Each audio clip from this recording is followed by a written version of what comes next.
एक लड़की जो सुबह गांव से निकलकर रोजाना शहर जाती थी पढ़ने के लिए, और वो जिस रास्ते से जाती थी वो पहाड़ी रास्ता था। उसने हाईवे छोड़कर पहाड़ी रास्ते से जाना चुना क्योंकि पहाड़ी रास्ता था, वो शॉर्टकट रास्ता था और उस रास्ते पर कोई ज़्यादा वाहन नहीं चलते थे। वो हाईवे से होकर जाती तो उस पर ज़्यादा वाहन चलते और रास्ता लंबा पड़ता था, इसलिए वो पहाड़ी रास्ते से आती जाती थी। वह सुबह जल्दी जाती थी स्कूल पढ़ने के लिए और शाम के करीबन 4 बजे के आसपास वापस आ जाती थी।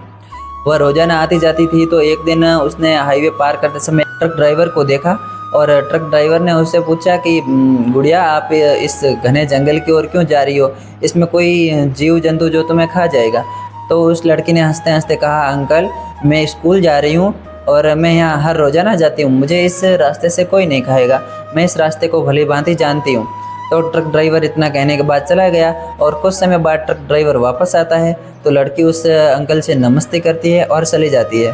ट्रक ड्राइवर वहाँ से चला जाता है और कुछ समय बाद फिर वापस वहाँ आता है और लड़की के स्कूल के टाइम वहाँ आता है और लड़की से कहता है कि गुड़िया, आज मैं शहर की तरफ जा रहा हूँ, आप चाहो तो मेरे ट्रक में बैठ जाओ, आप रोज़ाना पैदल जाती हो, आज मेरे साथ बैठ कर चलो।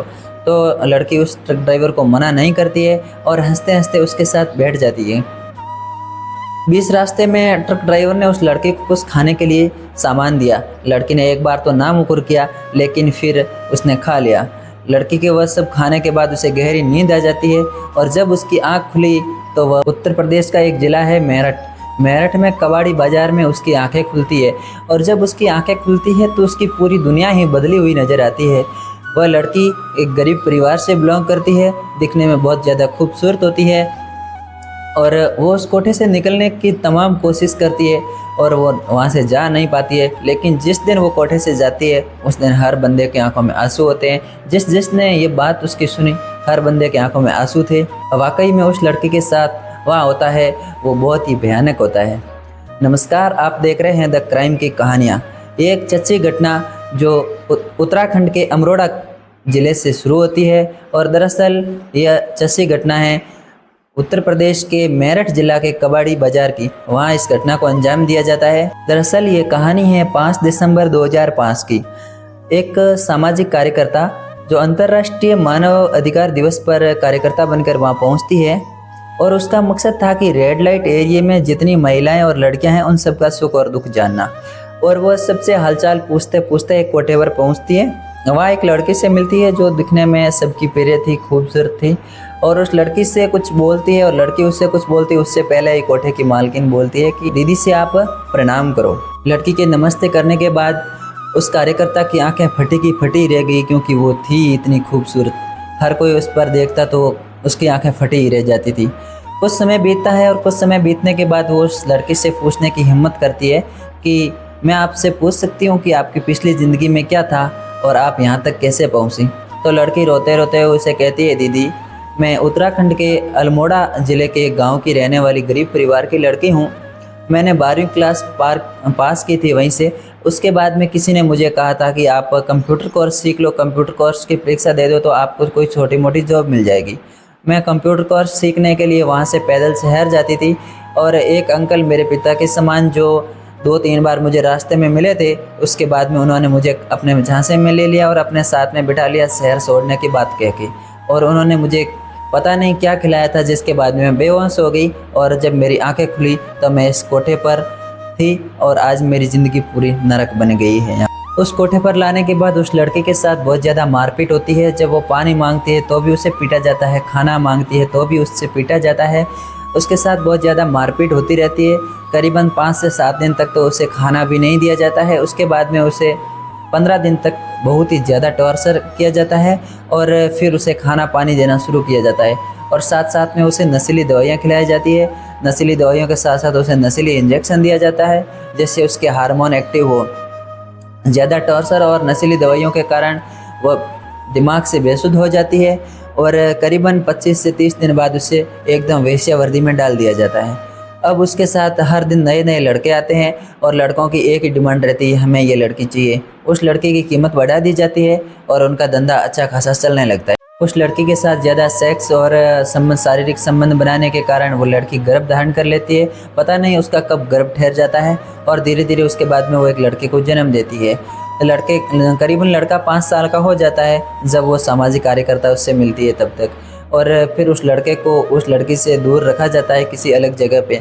और कोठे वाले बोलते हैं कि अगर तूने कोठा छोड़ने की कोशिश की तो आपके लड़के को मार दिया जाएगा और आपके साथ ना जाने क्या क्या अंजाम घटित होंगे।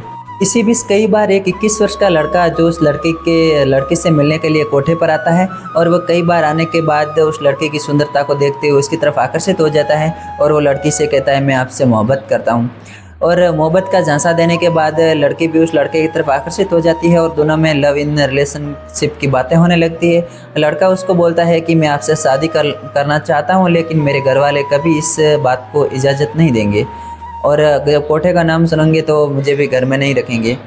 लेकिन लड़की उससे कहती है कि भैया मुझे यहाँ से ले चलो, आप मुझे इस नरक सी ज़िंदगी से निकाल लो, क्योंकि जो जोड़ियाँ बनती है वो कहते हैं आसमान में बनती है, इसलिए वे दोनों एक दूसरे पर भरोसा करने लगते हैं। और इधर जो कोठे की मालकिन होती है वो भी उस लड़की के साथ कुछ ऐसी हरकतें करती है, बाकी वालों से उसे भिन्न रखती है, उसे आने जाने देती है, बाहर आने जाने देती है, उसके मनपसंद की चीज़ें लाती है, उसके मनपसंद के कपड़े लाती है। इसलिए उसे लगता है कि ये अब कहीं जाने वाली है नहीं, ये यहीं रहेगी आज। वह लड़की हर रोज़ वहाँ से बाहर जाती है, आती है, घंटे 2 घंटे इधर उधर घूमने और टहलने के लिए जाती है और वो लड़का जो उसे सच्ची मोहब्बत के सपने दिखाता है वो भी बाहर आता है, मिलता है और जाता है। एक दिन आता है और करीबन शाम के 4 बजे के आसपास लड़की जब बाहर टहलने जाती है तो वो एक मंजर देखती है कि पास में ही एक शादी हो रही है। और जब वो शादी को खड़े खड़े देखती है तो एक लड़का होता है जो घोड़ी पे दूल्हा बनकर आता है। तो मतलब वो लड़की मन के अंदर ये सपने सोच रही थी कि मेरा भी लड़का ऐसे ही घोड़े पे दूल्हा बन के आएगा और मुझे भी लेके जाएगा। वो खुद मन ही मन बहुत ही ज़्यादा ऊंचाइयों को देखती है, लेकिन जब वो शादी को करीब जाके देखती है तो वो लड़का और कोई नहीं होता है जिसको मोहब्बत के सपने दिखाता है, जो जिसको वो अपना पति मानती थी वही होता है। उसके पैरों तले ज़मीन निकल जाती है और वो रोते रोते वहाँ से कोठे तक पहुँचती है और कोठे पे आके मालकिन को सारी बात बताती है कि मैं एक लड़के से बेइंतहा मोहब्बत करती थी, मैं उसके साथ मेरी दुनिया बचाना चाहती थी, आज उसको मैंने किसी और का होते हुए देखा है। वो ज़्यादा रोने गिड़गिड़ाने के बाद उसका दिमाग काम करना बंद कर देता है और वो अपने वेश्यावृत्ति धंधे को बहुत ज़्यादा तेज़ी से करने लगती है। अब उसके पागलपन को करीबन 6 महीने बीत चुके थे। 6 महीने बीतने के बाद एक बार वो सामाजिक कार्यकर्ता मिलने आई थी, वह उसका फ़ोन आता है और कोठे की मालकिन से कहती है कि दीदी आप नज़दीकी हॉस्पिटल में जल्दी पहुँचें, यहाँ एक लड़की है जो बहुत ही बेहोशी की हालत में है। और कोठे की मालकिन जब वहाँ जाती है तो देखती है तो उसकी आंखें फटी की फटी रह जाती है। वो कोई और लड़की नहीं, वो उस कोठे की सबसे खूबसूरत लड़की है जिसकी ये कहानी चल रही थी।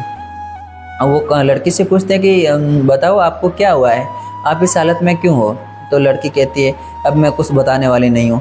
और जब वो ये बात डॉक्टर से कहते हैं तो डॉक्टर बोलते हैं कि अब इसको एड्स हो गया है, ये कुछ समय की मेहमान है।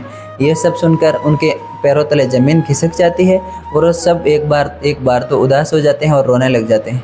कि उस लड़की से पूछते हैं कि बेटा आपको एड्स कैसे हुआ, आप सुरक्षा कवच का इस्तेमाल करते थे, आप तो काफ़ी टाइम से इस कोठे पर काम करते थे। तो वो लड़की जो घटना सुनाती है वो बेहद चौंकाने वाली घटना होती है। वो कहती है कि मेरे साथ एक लड़का जो मतलब काफ़ी समय से लव इन रिलेशनशिप में रहने की बातें करता था, जिन्हें मरने के वादे करता था, उसने मैंने किसी और का होते हुए देखा और वो किसी और का होने के बाद में भी मेरे से झूठ बोलता था, मेरा इस्तेमाल करने के लिए आ जाता था। तो मैंने सोचा क्यों ना, मैं तो मर ही चुकी हूँ, इसे भी अपने साथ मार ही दूँ। वह उसके बाद में किसी के साथ सुरक्षा कवर के साथ संबंध नहीं बनाना चाहती थी और वह ऐसे ही सोच रही थी कि मुझे एड्स हो जाए। और वो लड़का शादी के बाद जो मिलने आ रहा है उसे ये बात पता थी नहीं और उसको भी वो ले डूबे। यही बात सोच कर दिमाग में रखते हुए बदले की भावना को और उसने हर बंदे के साथ बिना सुरक्षा कंवारी संबंध बनाने शुरू किए, जिससे उसको एड्स हो गया। और वो एड्स सिर्फ उसको ही नहीं बल्कि जो उसके साथ जिन्हें मरने की कस्में खाई थी उस लड़के को भी हो जाता है साथ में।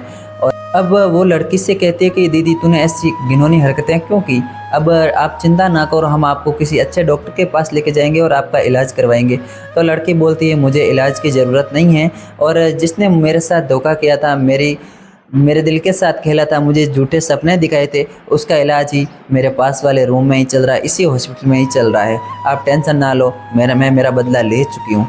तब तक एक बाहर से लड़का आता है और कोठे की मालकिन के कान में कुछ कहकर चला जाता है। अब वो जो उसने कान में कहा था वो बेहद ही घबराने वाली बात थी।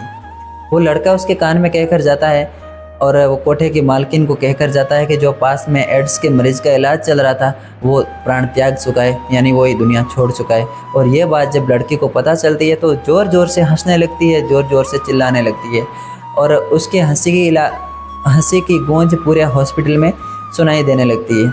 और वो कहती है मैंने मेरा बदला ले लिया है, मैंने मेरा बदला ले लिया है और अब मैं भगवान से भी भगवान के पास जाऊंगी तो उस लड़के से एक ही बात पूछूंगी कि तूने मेरे साथ ऐसा क्यों किया। आखिरकार वो मरने वाला लड़का एक व्यापारी था, उसके गांव में बड़ा कारोबार था, शहर में बड़ा कारोबार था, लेकिन जब ये उसके मरने की घटना शहर में पता चलती है तो किसी को कोई दुख नहीं होता है, लेकिन जब उस लड़की की कहानी आती है तो हर कोई हैरान रह जाता है। उसमें वो लड़की अपने प्राण त्याग देती है और जब ये बात गांव वाले, शहर वाले सुनते हैं तो सबके आंखों में आंसू रहते हैं और वो सोचते हैं कि किसी गरीब परिवार के साथ ऐसा कैसे हो सकता है, कैसे उस ट्रक वाले ने उस लड़की की ज़िंदगी के साथ खेला था।